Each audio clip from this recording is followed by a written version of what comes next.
एक बार की बात है, हीरा अपने दोस्त के साथ देर रात घर लौट रहा होता है। तभी रास्ते में एक बरगद का पेड़ आता है। उस पेड़ के नीचे एक 100 रुपए का नोट पड़ा होता है। उसे देखकर हीरा खुश हो जाता है। अरे वाह वाह वाह, आज तो लॉटरी लग गई।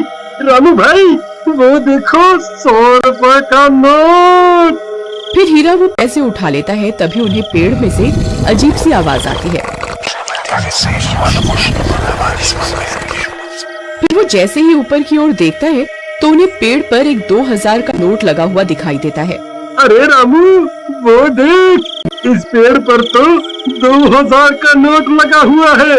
मुझे तो यकीन ही नहीं होता भाई। भाई क्या पता ये पेड़ सच में पैसे देने वाला पेड़ हो। एक काम करो, जल्दी से पेड़ पर चढ़ जाओ और वो नोट तोड़ कर ले आओ।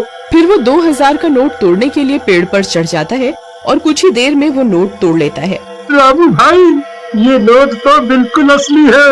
अरे वाह वाह वाह, आज तो मजा ही आ गया। चलो भाई अब जल्दी से नीचे आ जाओ, कहीं कोई हमें नोट तोड़ते हुए ना देख ले।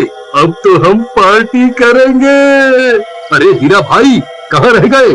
जल्दी नीचे आओ, कोई हमें देख ना ले। अरे हीरा भाई कहाँ रह गए? नीचे क्यों नहीं उतर रहे?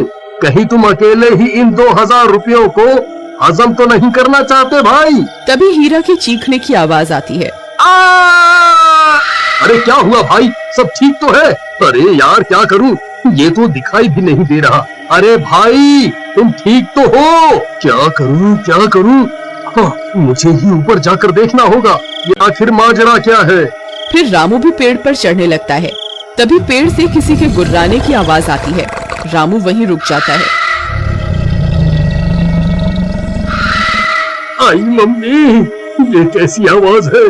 अरे कमबख्त हीरा, ये कैसी डरावनी डरावनी आवाजें निकाल रहा है। मुझे पता है तू अकेला ही इन 2000 रुपयों को हजम करना चाहता है।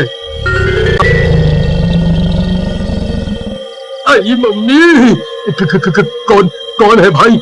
अरे हीरा तेरा नाश मिटे कमबख्त, तुझे क्या लगता है तू मुझे यूं डरा कर 2000 रुपए हजम कर जाएगा? मैं अपने हिस्से के पैसे नहीं छोड़ूंगा। हाँ। फिर डर के मारे रामू वहाँ से भाग जाता है। अरे मर गया रे, भागो रे। सुबह होने पर रामू सीधा हीरा के घर हिस्से के पैसे लेने पहुँच जाता है। ए हीरा दरवाजा खोल, मैं अपने हिस्से के पैसे लेने आ गया। चल जल्दी मेरे पैसे निकाल। फिर हीरा की पत्नी दरवाजा खोलती है। रामू भैया आप, अच्छा हुआ आप आ गए। ये कल रात से घर पर नहीं लौटे, मुझे बहुत फिक्र हो रही है। आप कुछ कीजिए ना। कहीं ये कमबख्त सारे पैसे लुटाने के लिए शहर तो नहीं निकल गया? नहीं नहीं, हीरा एक नंबर का कंजूस है। वो इतने पैसे खर्च करने वालों में से नहीं है। जरूर कुछ गड़बड़ है। राधा बहन चलो मेरे साथ। फिर रामू राधा को अपने साथ लेकर उस बरगद के पेड़ के पास पहुंच जाता है। राधा बहन, हम रात को इसी रास्ते से आ रहे थे, तब हमें इस पेड़ पर 2000 रुपए का नोट लगा हुआ दिखाई दिया। उसे तोड़ने के लिए हीरा ऊपर चढ़ा था, लेकिन वापस नहीं आया। तभी कुछ गांव वाले भी वहां पहुंच जाते हैं। फिर रामू सबको पैसों की बात बताता है।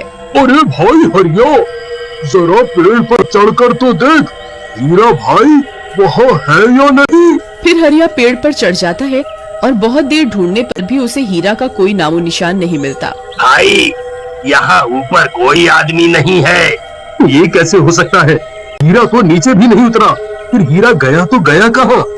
कहीं वो चुड़ैल उसे खा तो नहीं गई जो रात को अजीब अजीब सी आवाजें निकाल रही थी? फिर सब गांव वाले वहां से चले जाते हैं और राधा रोने लगती है। जी आप कहाँ चले गए जी? अब मैं आपको कहाँ ढूंढूं? तुम रो नहीं बहन, हीरा जरूर मिल जाएगा। हम रात होने पर यहाँ दोबारा आएंगे। फिर वे दोनों भी वहां से चले जाते हैं।